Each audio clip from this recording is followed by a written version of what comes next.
சரி மேடம். இன்னைக்கு உங்களுக்கு உள்ள தைரியம் தாரேன். உங்கள் சாப்பிடுங்க.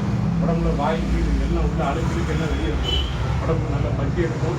நல்லா உடம்பு ரத்தம் உடம்பு ரத்தம் வந்து உடம்பு டைட்டாக இருக்கும். தேவையில்லாத கொழுப்பு தேவையில்லாத நீரில் எழுதும்.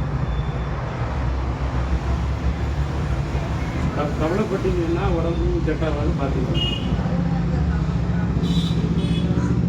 வலிக்கு கால் வலி கையும்